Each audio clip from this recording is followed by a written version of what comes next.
Hello everyone, welcome to the tutorial. Today we're going to do a little coin animation. All right, let's get started. First thing we need to do is create a comp. Let's name this comp coin. Let's do 1000 by 1000. It's really good for social media. I'll keep it at 24 frames. Hit OK. All right, next thing we need to do is make the coin. So how we're going to do that is go up here to the shape layer tool and choose Eclipse. Choose the color that you want. Maybe this kind of a golden color for me, maybe. Yeah, something like that. And also make sure your stroke's on, have it at 20 pixels, and make sure it's the same color as your fill. Okay, then just make the circle or the ellipse. And instead of making it like a perfect circle, let's go for a little bit more of a oval shape. And I'm just going to center the anchor point and center the ellipse to make sure it's centered. Make sure that the shape layer is in the center of the frame. And then let's rename this to, just coin. And this is automatically going to toggle down for you. So rename this ellipse 1. I've been calling it eclipse like an idiot. To coin base. Okay. Now let's duplicate that coin base. Control D. And then rename this to glint. Make sure that the glint layer is on top of the coin base. Okay. Toggle down the glint. Now let's turn off the glint's fill and toggle down the stroke. Let's change the stroke color to just a light color. This way we can kind of do kind of a shine effect on it, like as if the light's bouncing off of it, just to give it a little bit more depth. Hit OK. Change the line cap to round cap. Make sure that it stays the same stroke width, so 20 pixels. Okay, now let's add a trim path. The trim path is used to animate lines, basically. You can change the length of them and stuff. So what we're going to do is turn on trim paths, toggle that down, and then we're going to set this to 75%. So yeah, you can see it like totally, like literally trimmed the stroke. And yeah, this is great for animating lines and stuff. You can just mess around with this. You can even offset it to do all kinds of weird stuff. So yeah, trim paths is a very useful tool.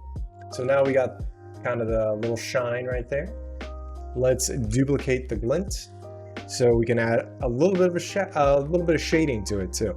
So call this shadow, and let's change the stroke color of this to basically a darker version of your coin.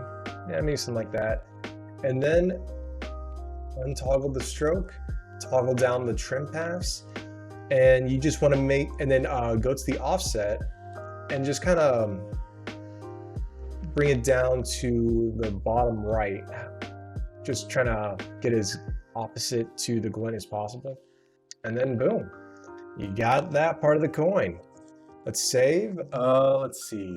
Next thing we're going to do is go back to this add and add a group. Let's just call the group coin main, I guess. Now all those shape layers that you created, the shadow, the glint, and the coin base, put those into the coin main. I'm just trying to make it so this is as clean as possible. You know what? I take it back. Let's go back to the coin main, toggle that down to the coin base. Let's change the stroke from it being the same color to actually being like maybe like a really dark blue. Yeah, something like that. That would kind of replicate the pixel look a little bit better. Okay, so now that we got this made, duplicate the coin main. Make sure it's on top. It should go there automatically, but you never know. Rename this to coin center, and then hit V, and you should have this come up. That way you can, the transform properties. And let's shrink it down, hold shift to make sure that everything stays proportional. And bring it down like this to the center. And then boom, you have your coin. All right, and see, it's all in one layer, nice and clean. Next part we're gonna do is try to do the, next part that we're gonna do is the fake 3D technique. First thing you need to do is turn on the 3D for the layer. So now it's all 3D, great. All right. Now, the fun part, we're gonna duplicate this several times. You can do this as many times as you want. I'm gonna do it about 20. So, da-da-da-da-da-da-da-da-da-da-da.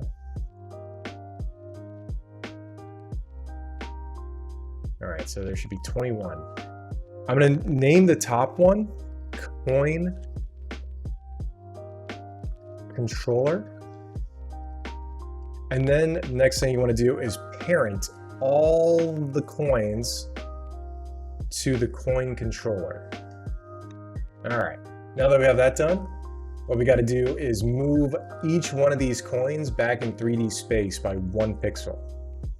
So highlight all these coins except for the coin controller, hit P to bring up the position property.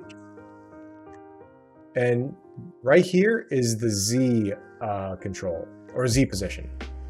So each one, we're just gonna move it back one pixel. So 1, next one will be 2, next one will be 3, and so on and so forth. You could kind of get the idea. So let me go ahead and get this going.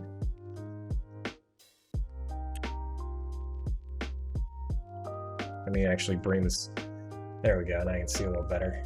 10, 11, 12, oops, 13, 14, 15, 16, 17, 18, 19. And I miscounted, so I need one more. Okay, now it's 20. Awesome. So hit P again, that way I can just put it there. All right, saving. Okay, so now that we did that, as you can see, if I rotate the controller on the Y rotation, you have kind of this faux 3D effect. That way you don't have to bring it into like, you know, Element 3D and get involved in Cinema 4D or anything like that. Just a quick and dirty way to do 3D stuff. And this doesn't just, and this works for pretty much anything that's a 2D layer. You can do it with logos, you can do it with text. All right, next thing I want to do is actually add, it sounds weird, but I want to add curves to all the coins underneath, except for the last one. So the reason why I want to do this is to add a little bit more shading to the coin. As you can see right now, if I rotate this, it's all the same color. So it doesn't look very dimensional, I guess. So let's turn off the controller, go to effects and go to curves. Add curves just to the top one right now. I'll set this back to 0 so I can see, and just darken it a bit. You know, bring down the lighting on it. There's like a million different color correction tools you can use. I just like using curves, so you don't have to use this one. You can turn down add brightness and turn that down, or however you want to do it. So after you do that, copy the effect, Control C, and add it to all the other layers except for the bottom one, because we want that one to be the same color as the front. So Control V, turn on the controller again, and it's a little subtle, but you can kind of see that, oh yeah, it's not the same color anymore. All right, and here's a little bonus for you too. After doing all that, if you want to make this look clean, all you got to do is, make this full screen for you guys. Just turn on all these shy guys, or yeah, the shy guy tool. lock all these layers, and then just turn on the Shy Guy, and then it's all gone, and all you need to worry about is this coin controller. So what we can do now is animate it rotating. So what we're going to do is hit R. It brings down the rotation stuff.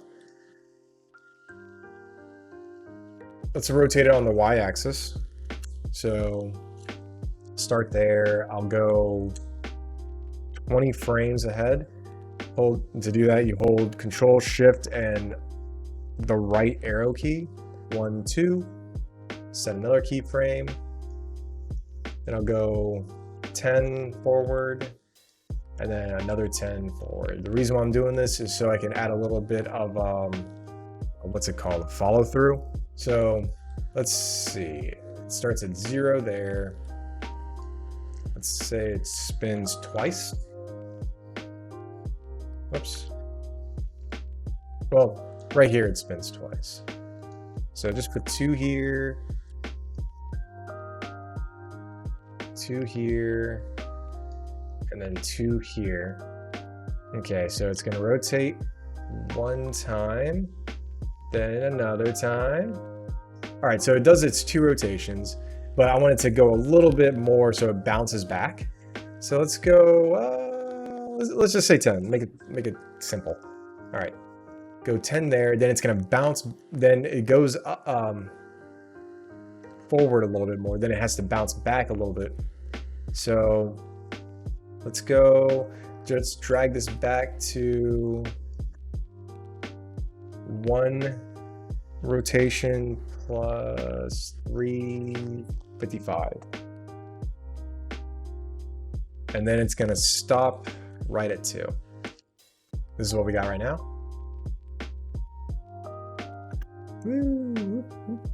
So it's subtle, but it really helps with the animation just to give it a little bit more of that follow through and, you know, that kind of bounce so it doesn't look so static.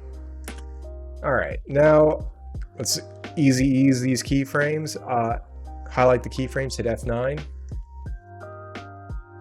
Then I like to bring up this editor graph and set it to, okay, it's set the speed. Zoom in a little bit more, and then I'm gonna have it going kind of quick, bounce back kind of quick, and then, yeah. And with this, I want the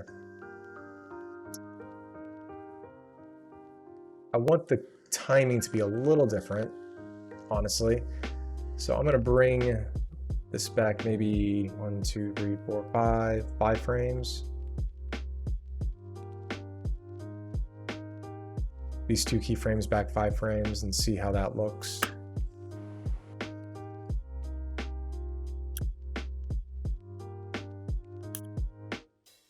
Yeah, I'm good with that. Yeah, it's pretty.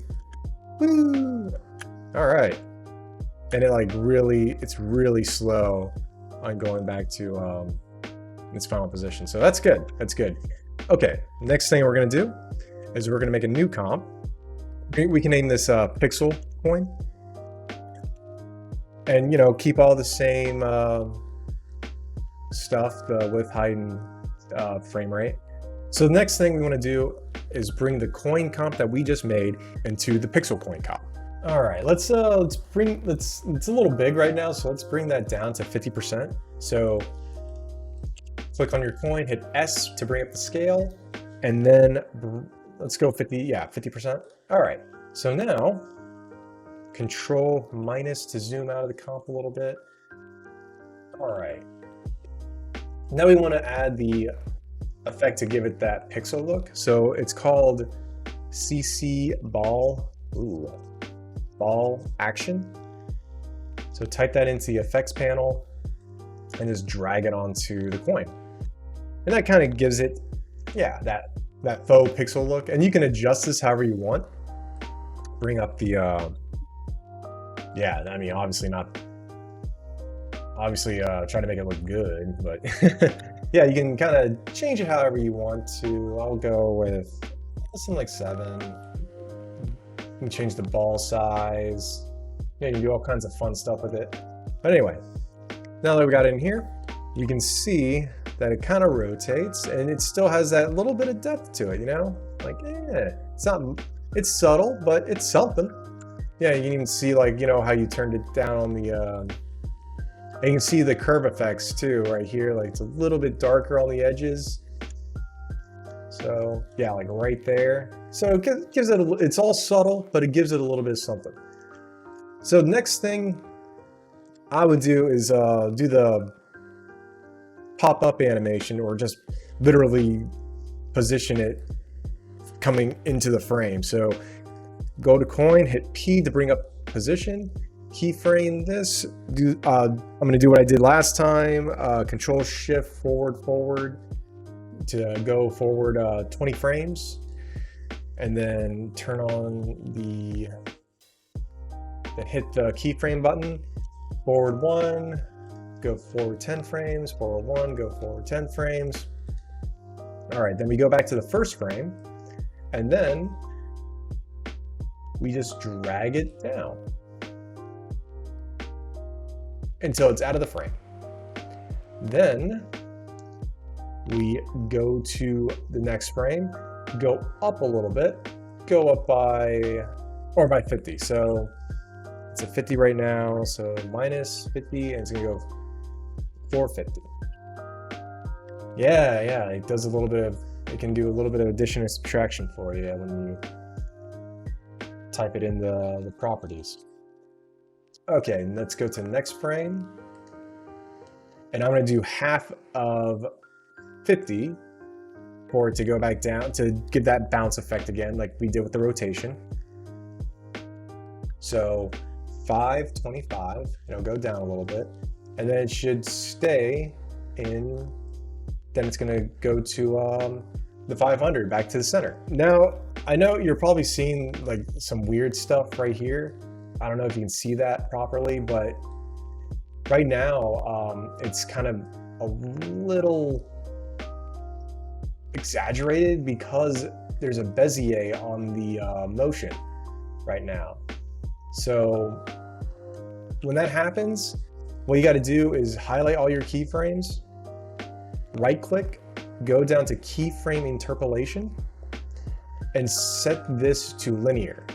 And it's going to get rid of those Bezier for the motion. So it's going to look a little better. But trust me, many times where that screwed me up with my positioning animations. Okay, so let's easy ease the keyframes, F9. Highlight all the keyframes, F9. And then I'm gonna do kind of the same thing that we did with the rotation, and go to the graph editor and just kind of bring this back over here like this for the first two, and leave, kind of bring it to the center like that. Hit graph editor again, bring these two keyframes back by, maybe not by 10, by 5. 1, 2, 3, 4, 5. And let's see what we got. Yeah, okay, we got a little bit of a nice, a little bit of a bounce to it. And you can add a little bit of Mario sound effect or whatever. And there you go. You got your little coin animation. And again, you can do the fake 3D effect and the pixel stuff with virtually anything. Text, logos, whatever you want. I'm going to keep a link to the project file in the comment section down below. So if you want to take a look at what I did exactly, you can just download it. Well, I hope this tutorial was useful. I hope you guys learned a little bit. Let me know what else you want to learn in the comment section down below. Thanks for taking the time to watch, and I'll see you in the next tutorial.